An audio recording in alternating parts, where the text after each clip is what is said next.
Hari ini aku mau bikin video tentang sharing. Jadi ini untuk para pejuang TORCH ya, virus TORCH, dan semoga ini bermanfaat untuk para ibu atau calon ibu. Pernahkah kamu keguguran atau kamu pernah keguguran berulang atau pernah mengalami hamil yang janinnya tidak berkembang atau kamu juga pernah dikuret. Nah, semua itu pernah saya rasakan. Jadi ini kisah saya untuk menceritakan pengalaman selama 7 tahun tentang TORCH ya. Jadi setelah menikah kami kosong sebulan lalu hamil. Seperti kebanyakan pasangan yang baru hamil, jadi kita tidak mengetahui dengan jelas ciri-cirinya. Jadi setelah lebaran baru kita melakukan USG karena itu ada libur lebaran ya. Jadi mulai USG-nya itu ternyata setelah dicek sudah 9 minggu ya. Nah, setelah 9 minggu itu baru minum vitamin dan resep dari dokter gitu ya. Jadi normal aja, sehat aja, sudah ada janinnya. Lalu setelah itu setiap bulan saya USG lagi, lanjut di 9 minggu ya. Jadi 9 minggu janin sudah berkembang, bertumbuh, dan sudah ada detak jantungnya. Semua berjalan sehat, normal, dan saya setiap bulan selalu USG. Setelah itu kami pindah ke Tangerang, jadi pindah rumah sakit ya. Jadi kita tes USG-nya itu di rumah sakit Sari Asih Ciledug.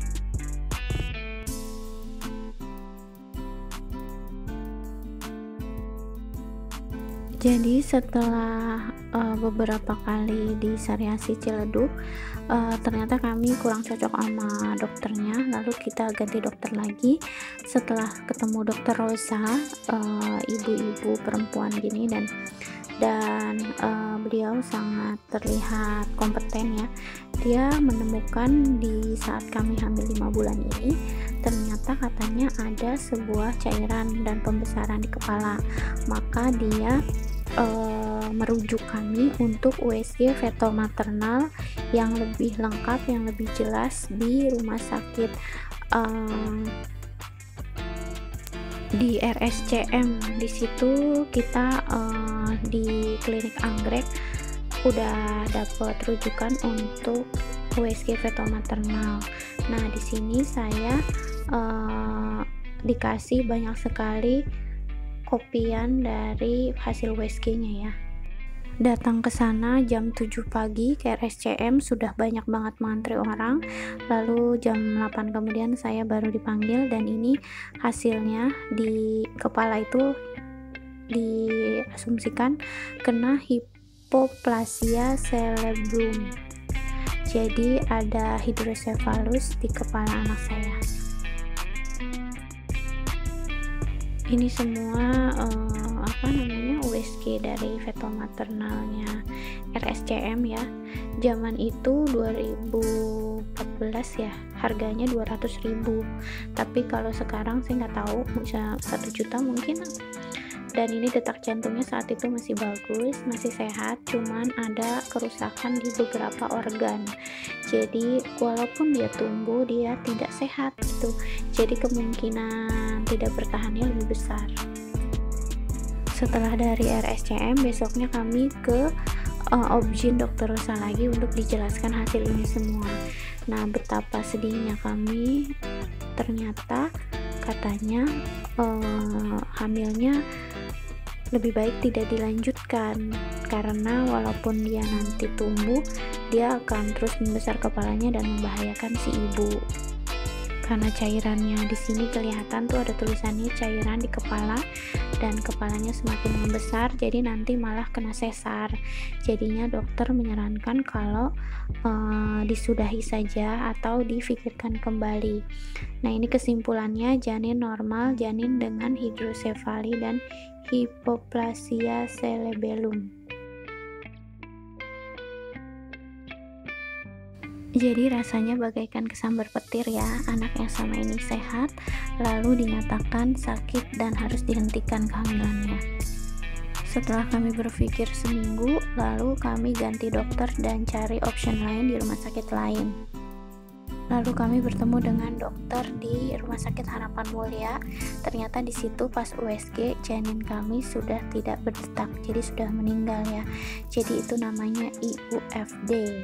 Sebulan setelah recovery, kami kembali lagi ke Dokter Rosa, ke rumah sakit, karena kami harus pengecekan laboratorium. Nah, di situ kami cek torch, jadi semua lengkap sama ACA dan dimer ya. Dimer itu untuk kekentalan darah, ACA itu untuk autoimun. Jadi banyak sekali yang harus dicek. Torch itu pertama kali kami mengenal tentang torch. Kita harus tes torch banyak sekali. Dan ini kami lakukan di Rumah Sakit Sari Asih Ciputat. Untuk total harganya sekitar 4.200.000 ya, sama dokternya untuk pembacaan konsultasi hasilnya itu 4.500.000 lah ya kira-kira. Dan untuk hasil dari tes torchnya itu ternyata IgG dan IgM ya. Jadi ada dua IgM itu, jadi kalau kata dokter yang sekarang kita terinfeksi virusnya masih ada, dan IgG itu yang masa lalu.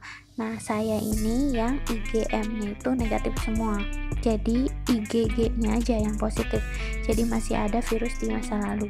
Hasil dari ACA-nya di sini saya negatif, dimernya itu kontrol 1.8, dan untuk IgG toksonya 13, IgG rubelanya 50, CMV IgG-nya lebih dari 250, dan ini tinggi sekali ya CMV-nya. Jadi 3 hal ini yang harus diturunkan kata dokter Roza. Jadi saya harus melakukan pengobatan antivirus selama 3 bulan.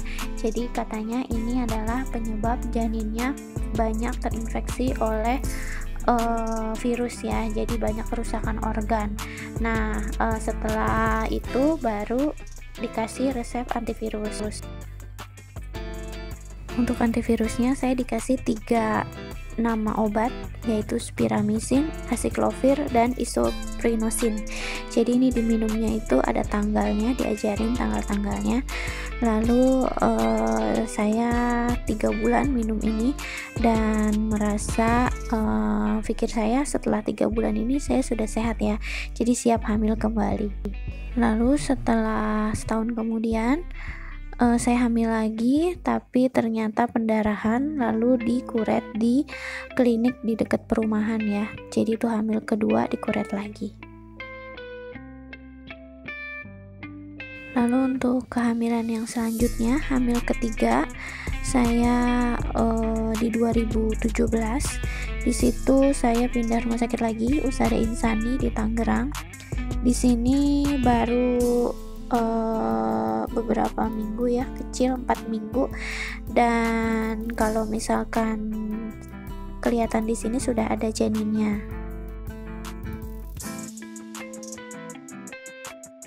Lalu di sini keterangannya dulu saya kematian mudigoh ya, jadi janinnya tidak berkembang, ada janinnya tapi janinnya sudah berhenti berkembang di 7 minggu, jadi harus dikuret lagi. Saya dikuret di Rumah Sakit Umum Kabupaten Tangerang. Di situ nginep berapa hari gitu ya, dan ini hamil ketiga dan dikuret lagi. Setelah dikuret di sana, saya konsultasi dengan dokter di sana, kenapa bisa berulang dan apa yang salah sebenarnya, dan itu saya mulai penasaran dengan torch, kenapa udah pengobatan kok tetap masih keguguran, dan di situ saya hancur banget rasanya dan belum siap hamil lagi. Namanya udah takdir ya, walaupun kita KB tapi tetap aja bisa hamil kalau Allah menghendaki. Jadi saya hamil lagi, ini hamil yang keempat, kita USG-nya di Rumah Sakit Vitalaya. Karena saya riwayat keguguran berulang, jadi diberikan obat aspirat ya, jadi pengencer darah. Takutnya disangka janin kekurangan oksigen atau nutrisi di plasenta. Jadi bisa jadi dugaan dokter itu benar, jadi saya nurut aja. Tapi ternyata BO, tidak ada janinnya, jadi saya pendarahan lalu dikuret lagi. Kenapa harus dikuret? Alasannya katanya biar semua jaringan itu ke bawah ya, jadi tidak ada jaringan yang tersisa, karena jika jaringan tersisa itu masih ada di rahim, itu akan menyebabkan penyakit baru dan itu membahayakan si ibunya.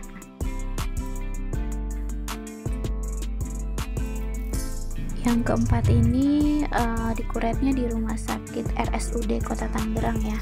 Jadi mereka itu kerjasama dengan rumah sakit Bakti Asih. Jadi karena di sana penuh, jadi saya dialihkan kuretnya itu di rumah sakit Bakti Asih dengan dokter yang ada di RSUD Kota Tangerang ini, gitu ya.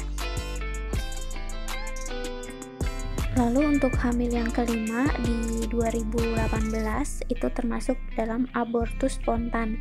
Jadi keluar saat saya pipis di kamar mandi, lalu itu tidak perlu kuret karena janinnya sudah keluar ya. Diresepin obat untuk mengeluarkan sisa jaringan. Lalu untuk hamil yang keenam ini alhamdulillah sehat. Saya periksa di Rumah Sakit Karya Medika Tambun ya. Di sini sudah mulai terlihat janinnya. Lalu saya di 12 week itu merasa tidak cocok dengan dokternya, lalu saya berganti ke dokter yang di dekat rumah. Ada klinik ya, namanya klinik Materna. Di sini bisa USG 4 dimensi, makanya saya sampai hamil besar di klinik Materna ini dengan dokter Dumaria. Ternyata beliau juga buka praktek di Rumah Sakit Karya Medika dan alhamdulillah lahir dengan selamat. Karena ini termasuk kehamilan beresiko, makanya melalui metode sesar ya. Jadi karena ini sudah hamil ke-6 dan belum ada anak yang hadir, makanya dokter memutuskan yang terbaik adalah sesar. Karena banyak sekali yang bertanya apa aja resepnya waktu lagi hamil ke-6 ini, maka saya coba share di sini ya. Ini semua rangkaian yang saya lakukan saat hamil ke-6. Jadi semenjak garis 2 saya langsung ke apotik beli Volavit ya. Jadi setelah ke USG baru dapat Volamil Genio. Jadi kalau misalkan teman-teman belum USG langsung aja beli Volavit dulu. Lalu saya setelah sudah yakin hamil, saya tes darah di sini Balai Besar Laboratorium Kesehatan Jakarta, tes TORCH lagi karena saya harus pastikan berapa titer IgG saya saat ini. Lalu saya memutuskan untuk kesini karena harganya lebih murah. Dengan titer segini saya tidak diberikan antivirus, makanya saya cari option kedua dari konsultasi online dengan aplikasi Halodoc ya. Jadi saya dapat resep seperti ini untuk antivirus TORCH-nya. Saya juga bergabung dengan grup FB Rumah Ramah Rubella. Di sana banyak sekali teman-teman yang punya riwayat sama seperti saya. Jadi teman-teman bisa ikut grupnya dan banyak sekali informasi di sana. Dan saya juga kenalan dengan teman-teman yang sama seperti saya, keguguran berulang. Saya minum antivirus sampai di hamil ke 8 bulan ya, 9 bulannya berhenti. Lalu saya makan buah-buahan, sayuran, dan banyak minum air putih ya. Jangan lupa saya juga minum CDR 2 hari sekali. Saya rutin jalan pagi, olahraga senam ibu hamil, lihat di YouTube, dan juga minum air putih dan makan yang sering. Dan jangan lupa USG tiap bulan ya. Jangan lupa USG-nya fetal maternal atau 4 dimensi. Jadi karena teman-teman sudah tahu infeksi TORCH itu berbahaya, jadi untuk teman-teman yang mau program hamil atau sedang hamil lebih baik diperiksakan ya. Jadi untuk detailnya teman-teman bisa baca di banyak media, banyak sekali info tentang TORCH. Jadi bukan hanya tokso karena piara kucing, saya bahkan tidak miara kucing dan tidak begitu suka kucing, jadi tidak dekat-dekat dengan kucing. Jadi banyak aspeknya, banyak faktornya. Jadi saya menghindari makanan-makanan yang mentah, dan saya tidak makan makanan yang dibakar-bakar gitu juga karena takut masih belum matang 100% ya.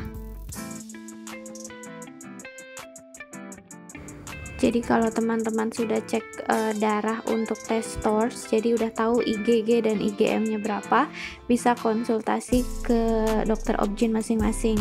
Tapi memang banyak yang tidak pro TORCH ya, jadi mereka tidak menyarankan untuk dapat antivirus.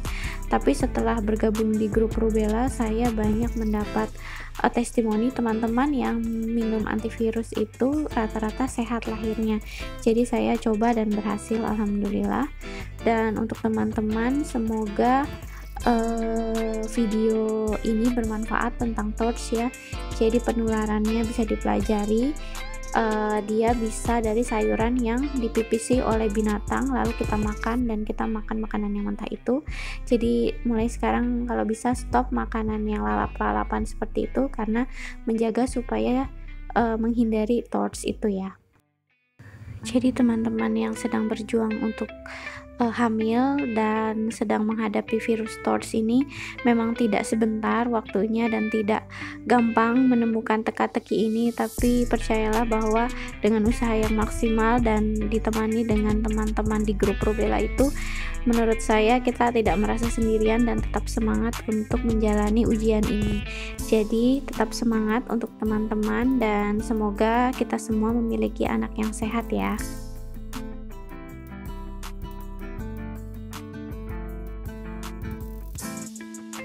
Semoga bermanfaat videonya. Saya doakan semoga teman-teman yang sedang promil dimudahkan promilnya, yang sedang hamil disehatkan hamilnya, dan untuk teman-teman yang punya anak ada kelainan, semoga dilapangkan sabarnya untuk terus mengobati, menjalankan pengobatan untuk anaknya sampai anaknya sehat dan seperti normal seperti anak-anak lainnya ya.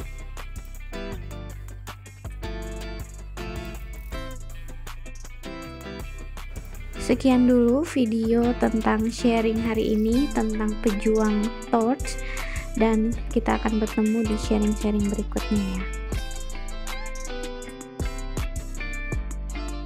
Terima kasih ya sudah menonton video ini sampai selesai. Jangan lupa subscribe, karena dengan subscribe kamu sudah bantu channel ini agar lebih berkembang lagi dan memberikan inspirasi.